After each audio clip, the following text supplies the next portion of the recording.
Hello and welcome to my presentation. This is SNOWCAT. So here we see build 1. This is my very first build where I had the basic map set up. I worked pretty hard to get the cliffs working. I had to raise the terrain above ground zero, up very high, but as you can see it turned out pretty well. You can't see the glitches from where you can play, so that's all good. This is my first go at the third person locomotion motor.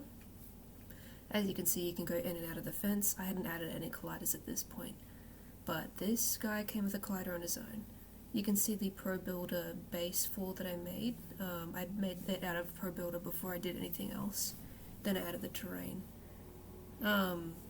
Once I was working with my collaboration partner, she showed me her game.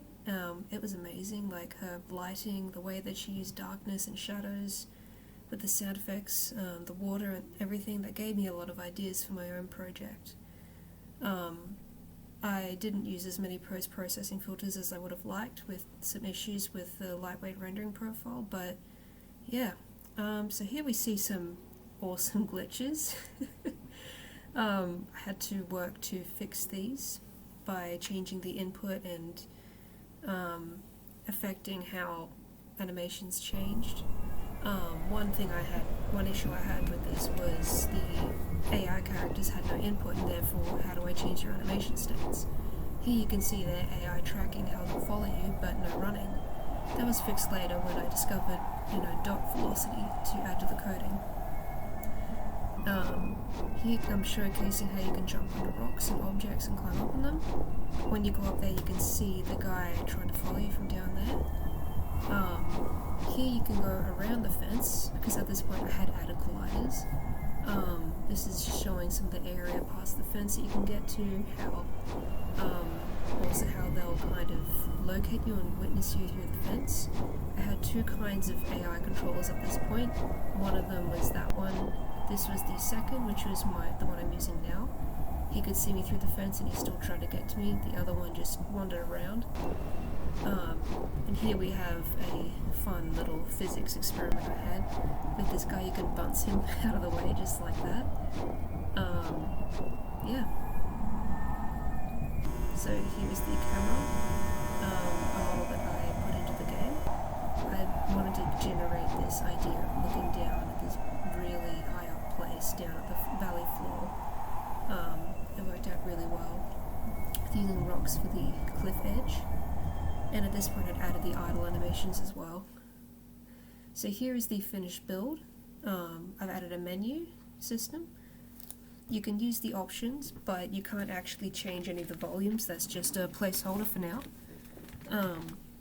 It's all very good. If you hit the quit button, you will quit. I didn't try that because I didn't want to leave and reset my recording.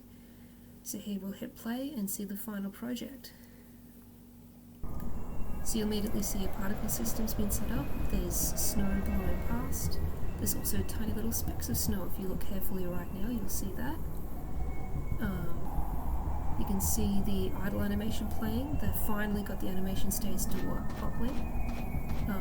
See my walking and the sound effects of the footsteps. They're working great. I haven't added footprints yet. It didn't work, but maybe next time.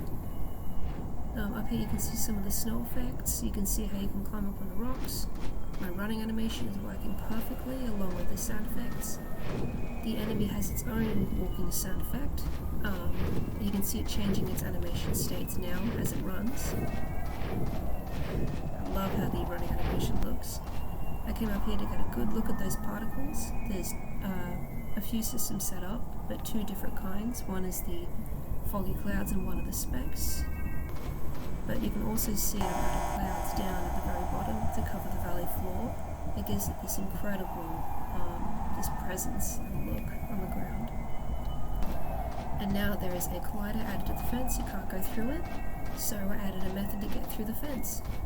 If you approach this gap in the fence, you'll be teleported to the other side. This is just to reward players who explore. And now down at the valley floor, I've climbed all the way down. You can see how the lake looks from the valley edge. There's a fallen fence right there. and you can see the fog interacting with the trees. Looks really good and I'm very pleased with it. So this is my projects thus far. Thank you for watching. You have a great day. Signing off.